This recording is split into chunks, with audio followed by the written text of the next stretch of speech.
सिवनी में कथित mob lynching का वीडियो सामने आने के बाद कानून व्यवस्था पर गंभीर सवाल खड़े हो गए।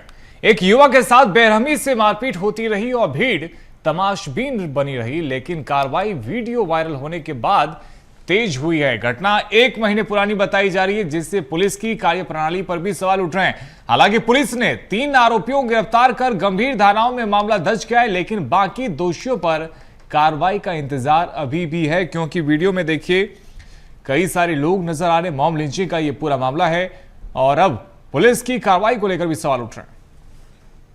एक वीडियो कल वायरल हुआ जिसमें जो एक फरियादी है सोहेल खान, उसकी बुरी तरीके से मारपीट करते हुए 10-11 लोग दिख रहे हैं। ये करीब 1 महीने पहले जून की घटना बताई जा रही है, जिसमें जो है बता रहे थे कि जो इसमें मेन आरोपी है अस्मित मान ठाकुर, उसकी बहन से सोहेल खान का अफेयर था, जिसके चलते इन लोगों ने इसके साथ मारपीट की है। ये सभी लोगों ने एक गंभीर घटना की और कानून को अपने हाथ में लिया है। फरियादी के संपर्क किया गया और आज इसमें गंभीर धाराओं में FIR की जा रही है। टोटल 11 लोग CCTV फुटेज के आधार पर चिन्हित हुए और इसमें से जो है 3 लोगों को पुलिस ने हिरासत में लिया है और इसमें जो है बाकी बचे हुए 8 लोगों की भी जल्द गिरफ्तारी की जाएगी।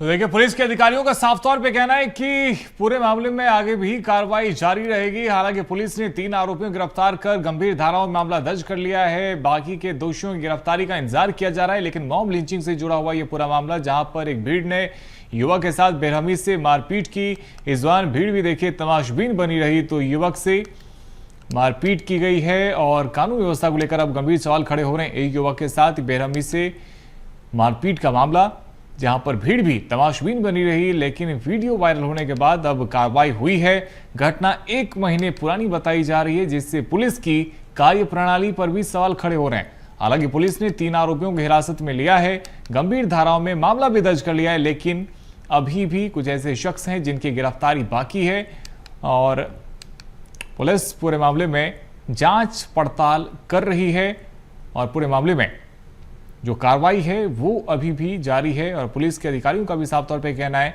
कि वायरल वीडियो के आधार पर पूरे मामले की जांच पड़ताल की जा रही है। हमारे साथ में कांग्रेस के जिला प्रवक्ता हैं राजीव अकील जी जुड़ गए। राजीव जी, क्या कहेंगे? जिस तरह से मॉब लिंचिंग की गई है, भीड़ ने युवक के साथ में पिटाई की है, कार्रवाई में अभी भी देरी हो रही है, केवल 3 लोगों को हिरासत में लिया गया है।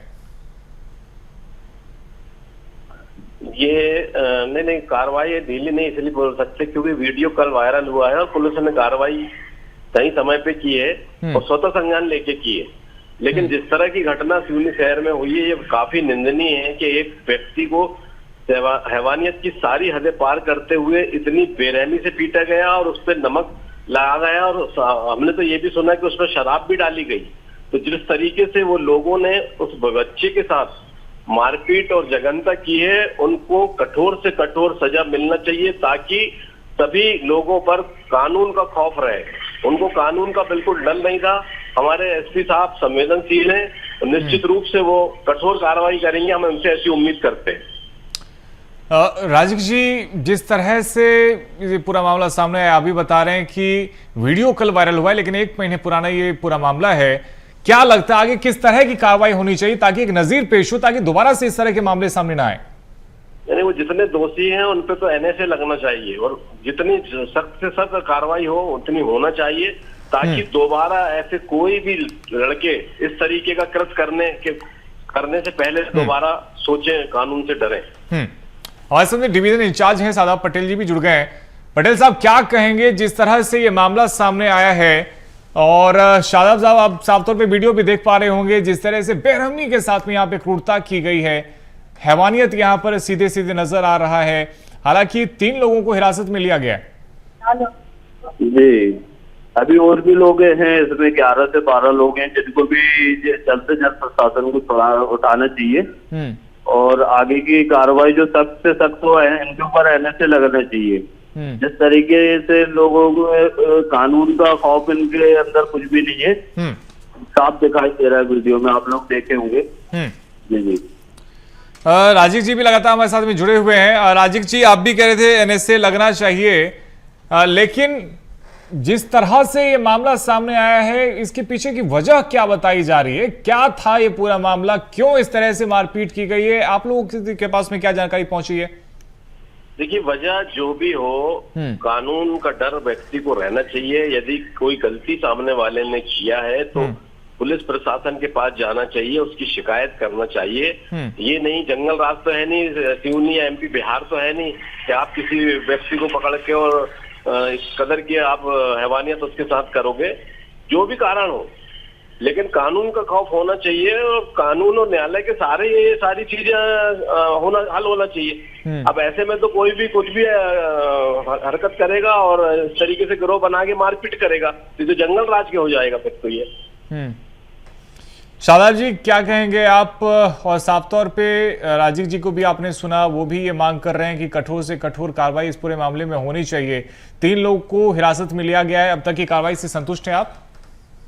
बिल्कुल बिल्कुल, कठोर से कठोर कार्रवाई होनी चाहिए। अभी उस स्तर की कार्रवाई जिस तरीके से होना चाहिए वही नहीं है। हम चाहेंगे कि कार्रवाई जो बाकी के लोग हैं उनकी भी गिरफ्तारी जल्द से जल्द करे प्रशासन। और शादाब जी, खौफ क्यों नहीं है बदमाशों में कानून का? क्यों इनमें बिल्कुल भी खौफ नहीं है? एक तो आप देखिए कि वीडियो बना रहे हैं और बाकायदा खुद भी वीडियो को पोस्ट करते हुए वो नजर आ रहे हैं। मतलब ऐसा नहीं कि वीडियो कहीं और से सामने आया है, वो खुद ही पोस्ट कर रहे हैं। मतलब बिल्कुल भी उनमें खौफ नजर नहीं आ रहा है। बिल्कुल बिल्कुल, कहीं ना कहीं प्रशासन का खौफ इनके अंदर जो है नहीं। किसी भी कहीं ना कहीं जो है संरक्षण हो, या अपन कह सकते हैं कि राजनीतिक संरक्षण प्राप्त हो, कुछ न कुछ कारण तो होगा। क्योंकि जिस तरीके से आप देखेंगे वीडियो में, बेखौफ वीडियो बना रहे हैं और किसी तरीके का डर उनके चेहरों में दिखाई नहीं दे रहा। राजीव जी, आपको भी लगता है कि किसी तरह का संरक्षण मिला हुआ है इन अपराधियों को? राजनीतिक संरक्षण इनको मिला हुआ है। इनके सब अवैध कारोबार होंगे। जिस तरीके से ये मोटरसाइकिल लेके बिंदास तरीके से खुले जंगल में या खुली जगह में वीडियो बना रहे हैं, तो निश्चित रूप से इनको राजनीतिक संरक्षण सत्ताधारी दल का मिला हुआ है और पुलिस अधीक्षक को संज्ञान लेना चाहिए। अगर कोई भी राजनीतिक दल का व्यक्ति इनके लिए अगर किसी प्रकार का फोन करता है तो एसपी साहब को उनको ही फटकार लगाना चाहिए कि ऐसे दोषियों के लिए आप क्यों हिमायत कर रहे हैं, उनका क्यों संरक्षण कर रहे हैं। राजीव जी, जाहिर है कि वीडियो के सामने आने के बाद में कानून व्यवस्था को लेकर के सवाल उठ रहे हैं, लेकिन जिस बेरहमी के साथ में युवक के साथ में मारपीट की जा रही है वो कई सारे मानवता को लेकर भी सवाल खड़े करती है। और आप खुद भी ये कह रहे थे कि अगर किसी तरह की गलती हुई है, कोई बात है, तो आपको कानून का सहारा लेना चाहिए। फिर क्यों ऐसा हो रहा है राजीव जी? खुद ही हाथ में कानून को ले लिया जा रहा है इस तरह से। उनमें कानून का खौफ बिल्कुल नहीं है। मानवता को शर्मसार करने वाला कृत्य उनके द्वारा किया गया है और ऐसे लोगों को जब तक कड़ी सजा नहीं मिलेगी सुधरने वाले लोग नहीं है। जाहिर तौर पे शादाब जी, 3 अपराधियों को, हालांकि अब तक जो वीडियो में नजर आ रहे हैं आरोपी हैं, अभी तो उनको हिरासत में ले लिया गया। क्या लगता है उनसे पूछताछ के बाद में अन्य लोगों तक भी पहुंचा जाएगा, या फिर चूंकि जैसा आप बता रहे हैं कि राजनीतिक संरक्षण भी है, तो इसमें जो बड़े चेहरे हैं या फिर जो सीधे तौर पे बहुत ज्यादा करीबी रहे होंगे उनको बचा लिया जाएगा?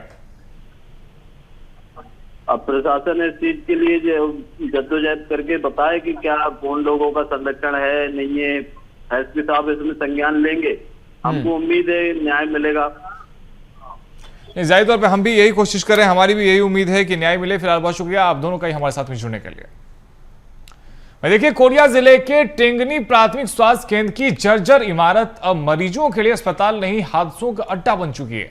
छत से प्लास्टर गिरने से मासूम बच्ची के घायल होने के बाद ही स्वास्थ्य विभाग की नींद खुली, जबकि भवन की बदहाली वर्षों से सबके सामने थी।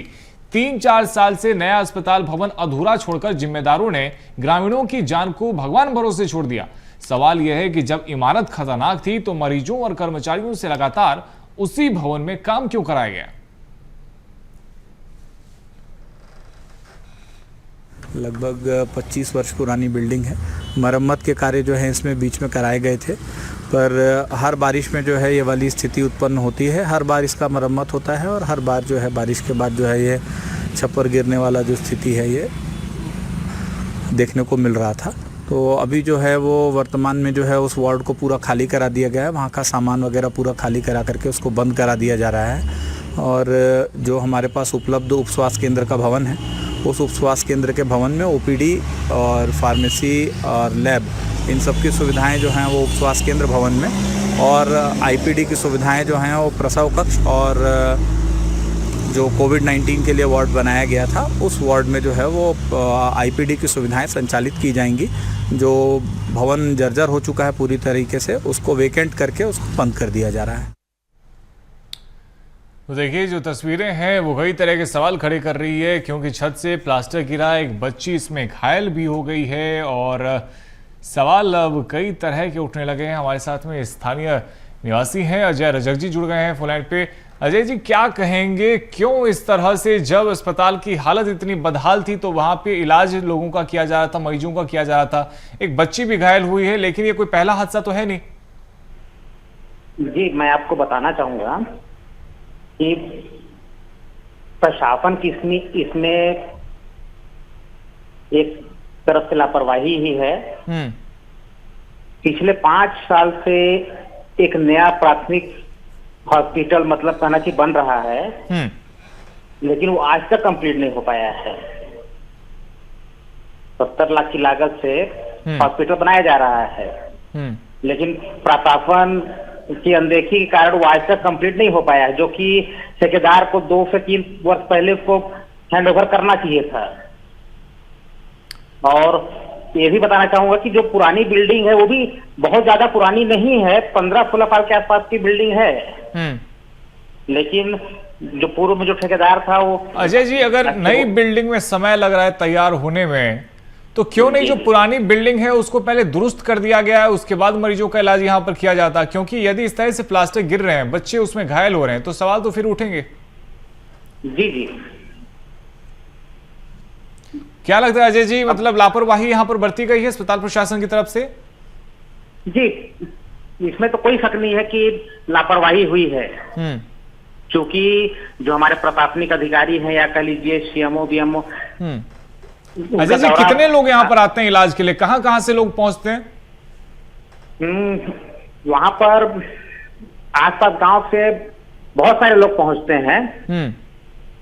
जी, तो केवल बिल्डिंग सही तरीके से तैयार नहीं हुई है, या फिर इसके अलावा और भी खामियां यहाँ पर नजर आती है स्वच्छता को लेकर के, इलाज को लेकर के? जी, वहां पर एमबीबीएस डॉक्टर की हमेशा कमी बनी रहती है। देखिए, डॉक्टर की कमी बनी रहती है। जी जी, आरएमए डॉक्टर जो होते हैं उनके भरोसे वहां पर इलाज चलता है। ठीक है, हमारे साथ में, ठीक है, लौटूंगा अजय जी आपके पास में। हमारे साथ में बिहारी लाल राजवाड़े जी भी जुड़ गए हैं, कांग्रेस ब्लॉक अध्यक्ष हैं ग्रामीण के। क्या कहेंगे बिहारी लाल जी, जिस तरह से अस्पताल को लेकर के कई तरह के सवाल उठ रहे हैं, पहले प्लास्टर गिर जाता है और दूसरी बात यह भी कि जो नई बिल्डिंग तैयार हो रही है वो तैयार हो ही नहीं पा रही, बिरबल की खिचड़ी बन गई है। बहुत सही कहा है आपने। मैं आपको बताना चाहूंगा कि जिस बिल्डिंग का छत गिरा है उसका कई बार रिपेयर भी हुआ है, पर विभाग के द्वारा कैसा रिपेयर किया जा रहा है, क्या किया जा रहा है, कोई अता पता नहीं है। और रही बात वहां पर एमबीबीएस डॉक्टर की, चूंकि एक बहुत बड़ा क्षेत्र है जो करीब 20 से 25 गांव को के वहां पर पेशेंट जो है वहां पर आते हैं, वहां पर अपना इलाज कराने के लिए, पर वहां पर कोई एमबीबीएस डॉक्टर न होने के कारण लोगों को बहुत स्वास्थ्य की परेशानियां झेलनी पड़ती है। और रही बात जब हमारे छत्तीसगढ़ प्रदेश में माननीय भूपेश बघेल जी की सरकार थी तो 22 लाख रुपए, या मेरे को उसका अनुमानित लागत नहीं मालूम है, फिर भी वो 22 लाख रुपया के आसपास की बिल्डिंग रही होगी। 4 साल हो गया है, आज तक वो बिल्डिंग कंप्लीट नहीं हुआ। 4 साल हो गया बिल्डिंग कंप्लीट नहीं हुआ, और ऐसे जगह में बनाया गया है। तो बिहारी जी, ऐसा तो नहीं हुआ कि आप लोगों ने सही व्यक्ति को ठेका नहीं दिया था जिसकी वजह से समय लग रहा है? सर, आजकल ऑनलाइन ठेका होता है, आपको भी मालूम होगा। ऐसे ठेकेदार जो हैं कि बिलों में काम ले लेते हैं, इसके बाद पता चला कि प्लिंथ लेवल का काम करने के बाद पैसा एजेंसी से मांगना चालू करते हैं, डोर लेवल के बाद पैसा मांगना चालू करते हैं। इस टाइप के ठेकेदार हैं, इनको तो ब्लैक लिस्टेड कर देना चाहिए। लेकिन बिहारी जी देखिए, स्थिति कैसी है, जब लोग बीमार होते हैं तो इलाज करवाने के लिए अस्पताल में पहुंचते हैं, यहाँ तो अस्पताल ही लोगों को बीमार कर दे रहा है, चोटिल कर दे रहा है, घायल कर दे रहा है। बिल्कुल बिल्कुल, छत का प्लास्टर गिरना एक बहुत बड़ी घटना को उस दिन ऊपर वाले ने टाला है।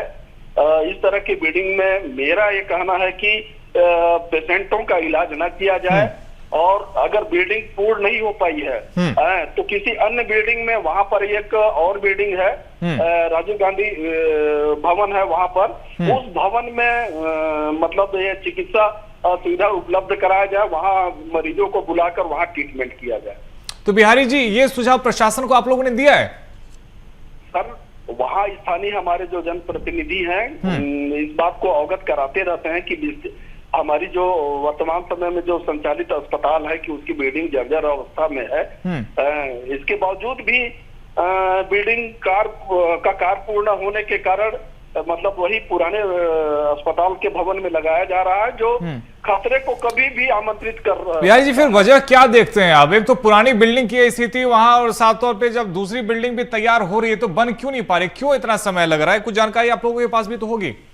हाँ, जानकारी क्या है सर, ये तो जो एजेंसी वहां पर ठेका दी है ठेकेदार को, उस एजेंसी को एक्टिव होना चाहिए और उसकी हर बिल्डिंग की एक कारपूर्णता करने की अवधि होती है। उस अवधि को तो मतलब ये बताइए, किसी भी बिल्डिंग को बनाने की एक समय अवधि होती है, उस अवधि से मेरे ख्याल से 2 साल ज्यादा गुजर गया है। जाहिर तौर पे अगर देरी हो रही है तो प्रशासन को भी इस पर स्वतः संज्ञान लेना चाहिए, एक्शन लेना चाहिए। बिल्कुल, उसको संज्ञान में लेना चाहिए। हमारे क्षेत्र के ही इत्तेफाक से हमारे उच्च स्वास्थ्य, बिल्कुल बिहार जी, और कोशिश हमारी भी यही है कि अस्पताल की जो तस्वीर आ रही है वो तस्वीर बदले, अच्छी हो, लोगों को बेहतर इलाज मिल पाए। बहुत शुक्रिया आप सभी का हमारे साथ में जुड़ने के लिए। ओंकारेश्वर का पवित्र ओंकार पर्वत अब विकास के नाम पर विनाश की मार झेलता नजर आ रहा है। कंक्रीट रोड निर्माण के लिए प्राचीन पेड़ों की कटाई और खुदाई में ऐतिहासिक धरोहरों को नुकसान पहुंचाने के आरोपों ने गंभीर सवाल खड़े कर दिए हैं। संत समाज का आरोप है कि प्राचीन जो प्रतिमाएं हैं वो मलबे में दबी हुई है और गीता श्लोक अंकित शिलालेख भी तोड़ दिए गए। यदि ये आरोप सही है तो यह केवल पर्यावरण ही नहीं बल्कि धार्मिक और सांस्कृतिक विरासत के साथ भी एक बहुत बड़ी लापरवाही होगी।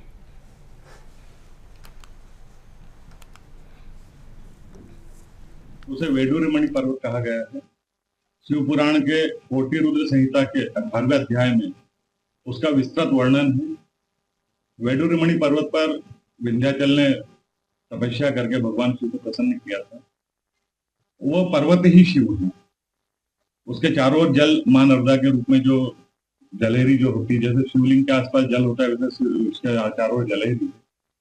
कावेरी का नर्मदा पवित्र समाग में सज्जन तारणाएं सदैव मानधाती संतम ओंकार मीडे, ये कहा गया है। ओंकार बिंदु संयुक्तम, बिंदु के रूप में ओम यूनिवर्सल ट्रूथ है, ओम शाश्वत सत्य है और यहाँ पर ओम आकार बना हुआ है जो पृथ्वी पर कहीं भी नहीं है। ओम में तीनों देवताओं का वास है, ब्रह्मा विष्णु सदाशिव जानत अविवेका प्रणव अक्षर के मध्य ये प्रणव यहाँ ओंकार है।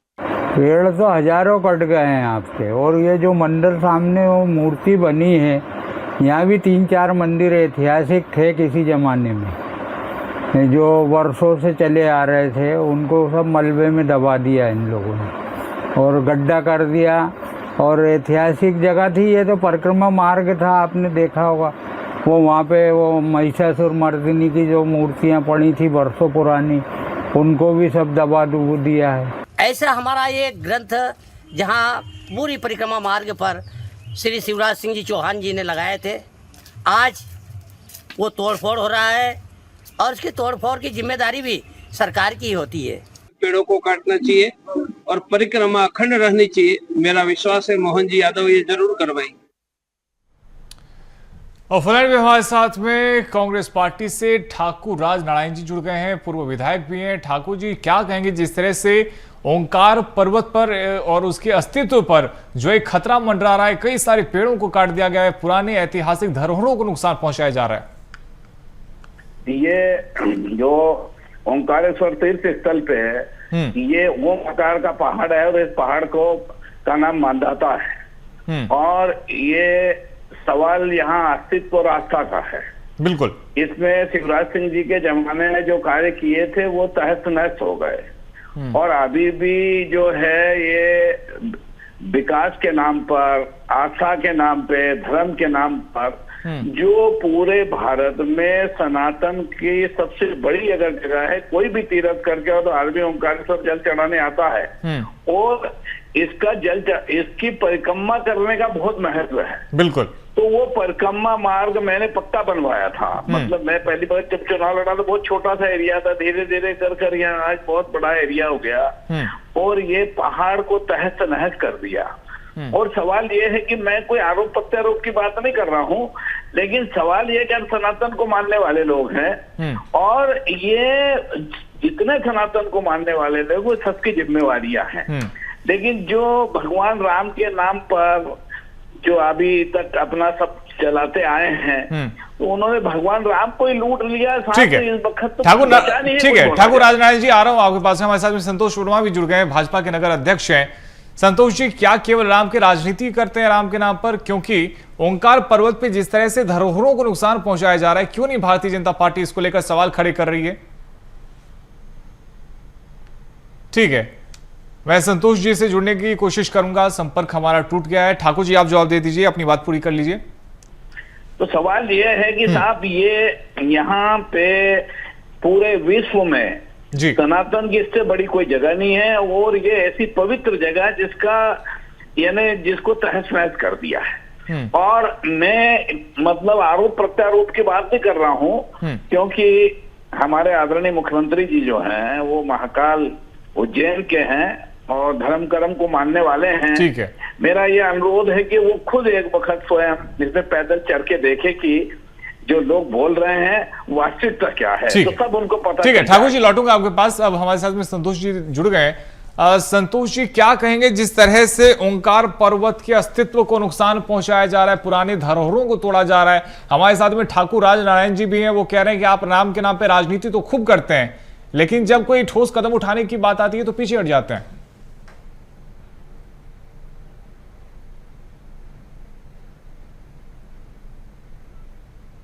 संतोष जी, आवाज आ रही है आप तक?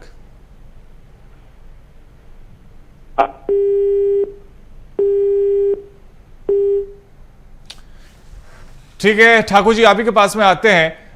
संतोष जी से हमारा संपर्क हो नहीं पा रहा है, 2 बार हमने कोशिश कर ली।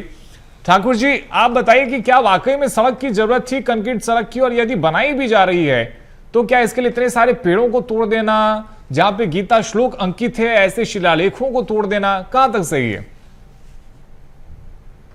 इसमें इतनी गलतियां हैं और गलती पे गलती की जा रही है। और इस पर मेरा तो चूंकि अभी मध्य प्रदेश में भारतीय जनता पार्टी की सरकार है पिछले कई वर्षों से और वर्तमान में हमारे प्रदेश के मुखिया जो है आदरणीय मोहन यादव साहब हैं, तो क्या है कि जनरली लोग आरोप प्रत्यारोप ही लगाते हैं। मैं तो उनसे विनम्रता से ये कहना चाहता हूँ कि साहब इस पे उनको बहुत गंभीरता से ध्यान देना चाहिए और यदि ध्यान देंगे तो हो सकता है कोई भगवान महाकाल ओंकारेश्वर के कृपा से कोई हल निकल जाए साहब, क्योंकि आज के जमाने में कोई कानून वाली या कायदे वाली बात कहने का तो कोई औचित्य नहीं रहा है। ठाकुर साहब, देखिए ये बात तो आप ही मानते होंगे ना कि दूर दूर से पर्यटक यहाँ पर पहुंचते हैं, उनका पर्वत पर भी लोग जाते हैं। अब आप उन्हें क्या दिखाएंगे? कंक्रीट की सड़कें दिखाएंगे क्या? क्योंकि जो बात ये कि साहब ये तो इसमें परिक्रमा मार्ग था और आम मतलब यहाँ पर सनातनी लोग जो हैं सनातन को मानने वाले हैं परिक्रमा करते हैं जी। और ये ऐसा ज्योतिर्लिंग है कि यहाँ पर अटल बिहारी वाजपेयी साहब भी आए, यहाँ पर 88 में वेंकट रमन साहब आए और यहाँ पर ये ममलेश्वर और ओंकारेश्वर, इसका जो जिन लोगों ने जिनको मालूम है कि राजा मानधाता क्या थे, राजा मानधाता की 10वीं पीढ़ी पर भगवान राम पैदा हुए, तो ये यानी ओंकारेश्वर जैसा इतिहास तो सनातन में पूरे विश्व में कहीं नहीं है साहब। और वो इतिहास को जो जानने वाले लोग हैं वो जानते हैं, लेकिन उसके बाद भी साहब समझ में नहीं आ रही कि ये ठाकुर जी, लेकिन इनकी तरफ से तो ये कहा जाएगा कि देखिए जो परिक्रमा करने के लिए लोग आते थे उनको कठिनाई ना हो, उनकी सुविधा के लिए हम कंक्रीट की सड़कें बना रहे हैं। नहीं, वो सड़क भी बन जाएगी, लेकिन जो जैसे गौरी सोमनाथ का मंदिर है, दूसरे मंदिर हो और ये जितनी सब चीजें, अस्तित्व खत्म जो हो रहा है, अस्तित्व खत्म हो गया, उसका क्या इलाज है साहब? ठीक है, नहीं बहुत इंपॉर्टेंट सवाल आप उठा रहे हैं। हमारे साथ में हमारे संवाददाता अशोक शर्मा जी भी जुड़ गए हैं। अशोक, वाकई में कई तरह के सवाल खड़े हो रहे हैं। एक तरफ आप विकास की बात कर रहे हैं, लेकिन दूसरी तरफ जो पुरानी ऐतिहासिक धरोहरें हैं उनको भी आप नुकसान पहुंचा रहे हैं।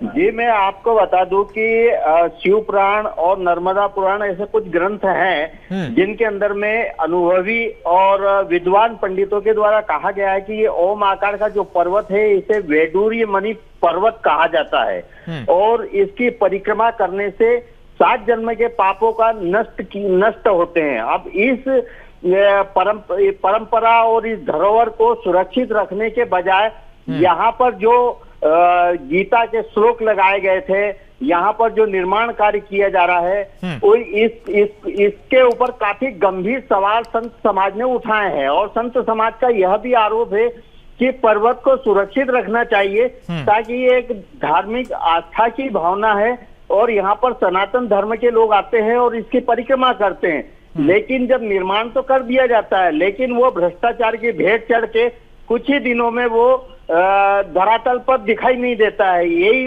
वाकया अभी गीता पथ का देखने को मिला है। यहाँ पर करोड़ों रुपए की लागत से पर्यटन विकास निगम ने 2004 में अगर सवाल उठ रहे हैं तो फिर उसकी जांच भी होनी चाहिए। फिलहाल बहुत शुक्रिया आप सभी का हमारे साथ में जुड़ने के लिए।